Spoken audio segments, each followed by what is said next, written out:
party. DrDre.com. All hits, all the time.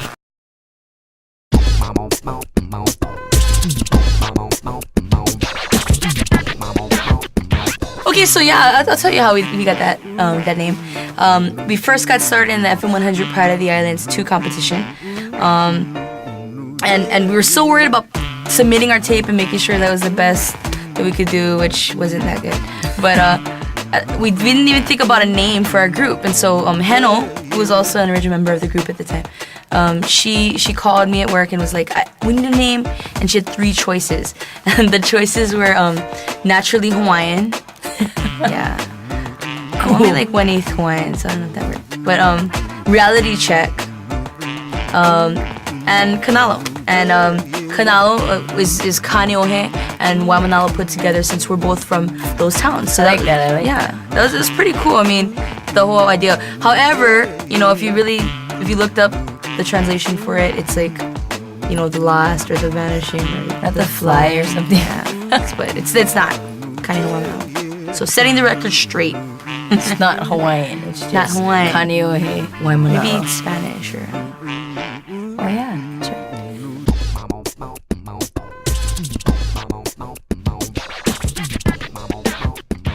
You know, being able to do things on your own album and doing original music and stuff, it's a little stressful at first because you don't know what kind of concept that you want. But I think it was kind of neat because we went through that period where we were really motivated and we just wrote like a whole bunch of songs at one time, and then, you know, Some of them I just wrote right off, and some of them it took like a couple months, but turned out good both ways. Yeah, I think it really helped us grow on the project because it's just the 2 of us doing it. You know what I mean? It's not like you have a whole team of people, but I think we're able to really get to feed off each other and like really learn how to do that because we weren't really able to do that. Trying to write, you know, maybe collabing on like doing a cover or whatnot. It's a whole different experience. I think that's what kind of makes it. You know, it's like your own stories, and then you just have someone come in, put some flavor in it. You know. Yeah, I mean, a lot of it is about like love, but it wasn't planned that way. And like the way we wrote, we didn't like try to stay in one That element of like just reggae or just ska or so. That's where we tried to be creative. Yep.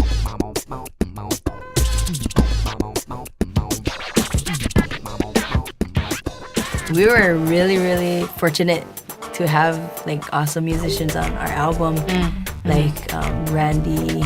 Oh, Ranila, he the is bass. Oh, that guy is just awesome. unbelievable. You just come in there and that guy. It was so funny because he'd do like these amazing bass lines, and then he would be like, "I need coffee," but it was like he just did he did it so good already. You know, that was the coolest thing about it was, I mean, it's like what would he have sounded like with coffee? But you know, He did a quick job. There's the horns too, Rocky, amazing saxophone. Awesome, flawless. Yeah, and then what's the other one there? We had the three guys. The 3 Musketeers. Jeff, Marcel, Charlie on Guilty. Yeah, the live horns in there, just having those guys, and it was cool because, you know, like they I think it haven't was played those experience. instruments in a while too, so it was kind of like good for everybody, you know. Who else did we have? Are you missing anybody else? Me. You know, working with myself was something else. No. But yeah, I mean, everyone just brought it to the table. It's kind of neat because, you know, I think you and I kind of started to grow as musicians because it was just the 2 of us on this project. So having guys that kind of came in and just helped us kind of find out what direction we wanted the song to come in was always something that really helped us out and stuff.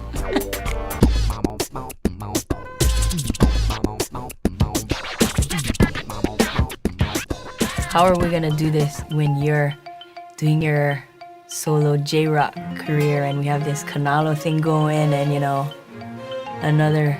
I feel like I'm in an interview. Nah, okay. No. Well, you know Zaysha.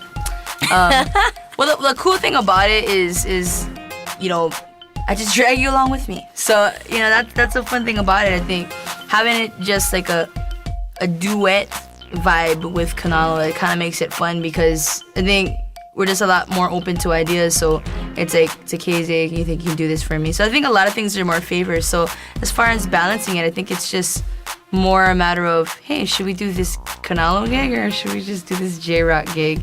And the fun thing about it is being able to work with a lot of people that like to do the hip hop vibe. And Kanalo on the album and Kanalo Live, we've really we expand our genre of music when we play it, Yeah. So we've always done the hip hop thing live anyway. So throwing in original JRoq music on the Kanalo scene is not even a problem, It's fun to do.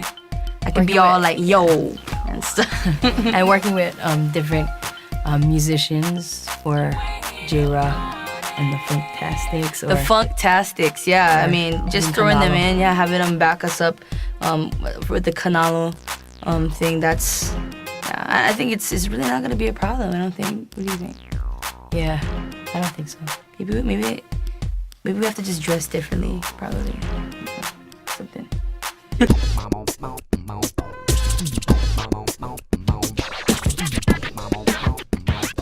It's such an awesome thing that we saved that song, that track, back to yesterday. Yeah. Turned out to be like my favorite song of the whole album. The cool thing I think about it is we ended up using kaimoku. We had a whole concept, like we wanted to do a solo for that song, really intimate solo. So instead of using an individual for the solo, like we were thinking like, how about coming up with like a whole group? And Trey's had the chance to get to work with a group like Kaimoku, which is amazing musicians. So they were able to come in, do their thing. And the cool thing is we didn't even get to come in for it. We weren't able to come in for the studio session, but they just knew what we were looking for, man. It just totally threw it down. Yeah, I like the different instruments. Yeah, they used broke in it there, and your hook is pretty awesome. So yeah, thanks guys.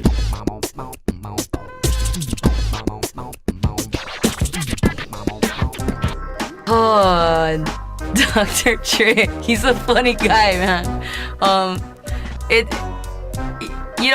It's the coolest thing, if you're ready to bring it to the table, he's totally down, And I think that's what kind of made it fun to work with him because, he's already unwilling and open to ideas and has a lot of ideas and whatnot. But, yeah. Well, for me, it was an experience, and because this is like my first time recording, and I learned a lot, and he really got me into this mode where the recording mode zone, and he made me understand things about singing and about being in the studio, and I really appreciate that. But on the other hand, there's that side that, he's a crazy guy. He's crazy. He made me cry now. Yeah, I think he really did. No, but yeah, he did. Did he make you cry? No, I got pretty flustered he thought he did at one point, But that was the best song. Yeah, that song came out better than I thought. Yeah, it's not all pretty. But you learn. That's what it's about. You learn a lot about what you gotta do, and I think that's what really made us excited. Is we just say, okay, we gotta be more focused. We gotta get ready. So, you just gotta be ready and put yourself in that mode. Yeah, and that's what I learned. Yeah, I think that's what it is. No, he's cool. He's a cool guy.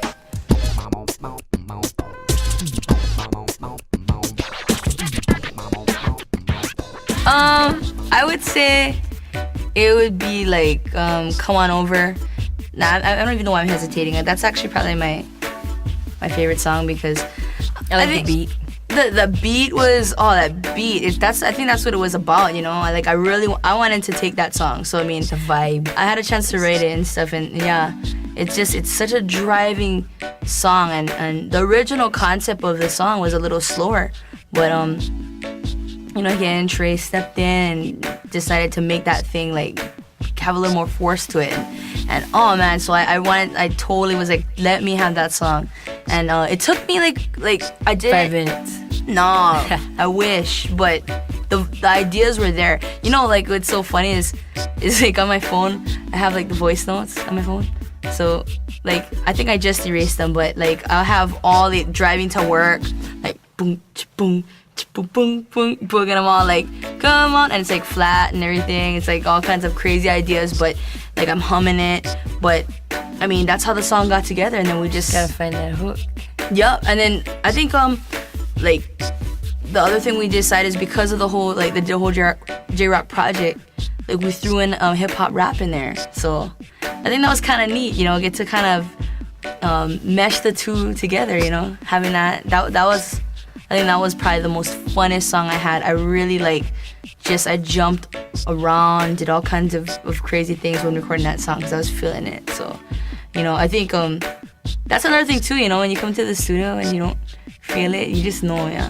And then you just know when the song's right, you're just gonna go forward with it. So, yeah, I mean, if I had to be picky, I kind of like all of them.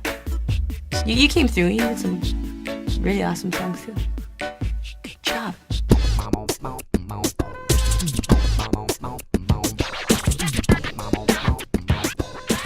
Oh man, the How's that picture? graphics on this project. Well, first of all, props to Lester for hooking us up with those amazing shots that we did at that mall.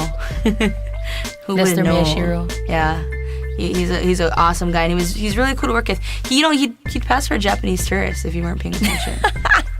But that's off the record. He was awesome. He was really quick too, and he really had some ideas. He really knew what he wanted, and we worked with him really well. But of course, the guy that really put everything together was none other than Preston Terada, aka P Doodle. That's what I call him. None of y'all can call him that. None of y'all can call him that. Yeah, that's my little thing. Cause that guy just does it all freehand. This is how it is. He has some awesome ideas. Yeah, I mean, like everybody's album that he does. For goodness sake, did you see that Wyland Award in that office? No, but I mean, I would say, if anybody ever considers getting graphics and stuff, the cool thing about Preston is that we've learned most of working with him is to just say, this is the idea we have, and just let him loose, I think that's the thing about it, is when you... It's better when you let him think outside the box for yeah. it. Oh, Then he has no limits. I think what's funny is before you even write the songs, you just start thinking of the next album because you like the cover. You're just like, ooh, what do we want for the next one, So that's kind of cool.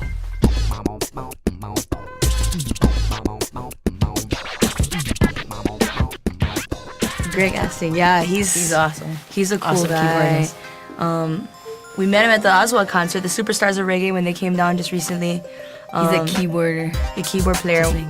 Zaysha really started talking to him because we snuck backstage. I don't know if we're supposed to say that, but we got to meet the guys, and Zaysha was asking him about keyboard things, and I guess, I don't know, he was really cool. We ended up meeting with him the next day. We took it to Pro Ridge Mall in Aiea. He wanted to see what a mall looked like. Yeah, I know. Zaysha made him wait for 15 minutes while she picked shoes. But anyway, but he's an amazing guy. We let him listen to the track "Moving On," which is the song he ended up doing. And I like that song. Yeah, he had a lot of ideas because it had a real raw sound at the time. So he went in there, came into the studio, had a whole bunch of things, and he did everything but the drum parts on there. So I mean, he made like extra patches and everything. He put together some great stuff, and the funny thing is, I mean, that guy went through all the instruments that he was going through on the keyboards. Like, it sounded good, but he ended up using only certain ones. So I mean, it's amazing. That guy has a lot to offer. So we're telling him next time he comes down, he needs to give us a call. Yeah.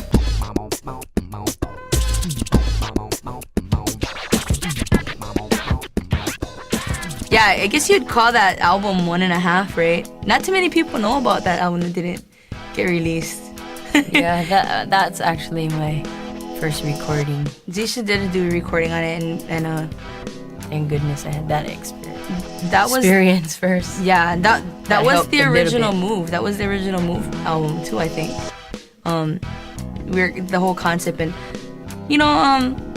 I think sometimes you just have like creative differences. Sometimes sometimes everybody's got different things going on, and I think the album it wasn't really completed. We had all the tracks too, but it just wasn't completed because I think the direction of our group at that time wasn't going the way it was when we first started. So I think Drive or something.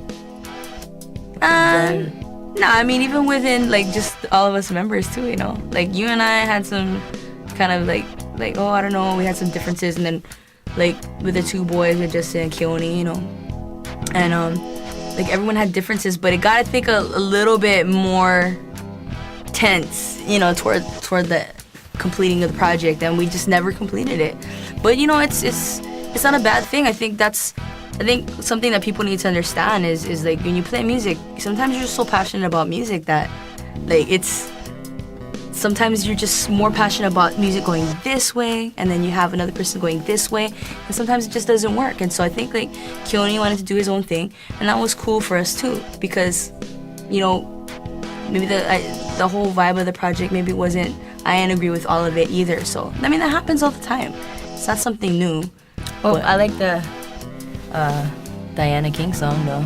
Yeah, we ended up using that, and then we actually had asked Keone if we could use his vocals for that too. So a lot of it's all original work from the first time we did it. So that was kind of neat. Sometimes you just can't throw away things that you feel is gonna work. So that's cool. We still keep in contact with everybody. It's not like we're just like, oh, we don't talk anymore and stuff. Once in a while we'll bump into Justin. We'll talk to him or whatnot. And he's just on a different island, so that's a little hard, to work on an album with someone that's you gotta fly over every time. So I mean, you never know. I think as far as like working with Justin, we were so close to him. I think even with him having him play with us again, that's most likely. You might see it. Who knows? Maybe we have a reunion. I don't.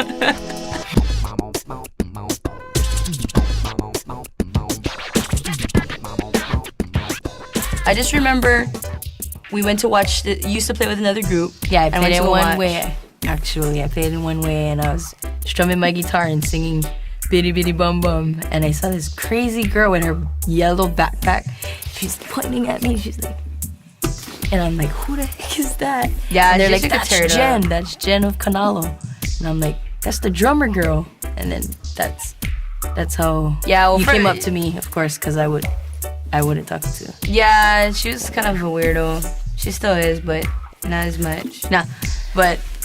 She could tear it up, man, vocally. So it was really good, and it worked out, But what you didn't know was that the first gig we asked her to do, she didn't even answer the phone and shut us down. Didn't even answer the phone. But we ended up doing this really quick last minute gig at Bedrock's, and we asked her if she could do it, and we did like maybe one or two rehearsals, and we did a 2-hour gig, which I mean she really came through for us because she wasn't a keyboard player. We were just kind of that's when I was starting to play keyboard. Yeah, I used to kind of like, so I didn't know chords. I don't know. I don't even know how you did it. That's kind of weird. I have no idea. Sometimes I would be just like, okay, because Kanalo play really hard songs like sharps and flats, and I would be like, what? I don't even know what is the basic chords on the keyboard. Yeah, it was an experience for all of us because, I mean, we've never jumped out of that element. We've always had, just the 4 original members. So, being able to use Zaysha was like, it really helped us kind of do things last minute and figure things out. So some songs, like, you just kind of jumped in, vocally and stuff. Yeah. But after that point, I mean, like, we had to do a couple gigs after that, and then at that time, it kind of worked out perfect because Hannah was starting to put her family together and everything. Like, she's gonna have a baby. She's got married. So, I mean, we're like, you want to jump in? So it was good. It was a good experience for her too. You're getting better. I didn't think I would. I'm not that good, but I didn't think I would be where I am today if I wasn't for being in Kanalo. Yeah, you actually talk more. That's good. Yeah, that's true. Like, I'll actually go up to people and say hi.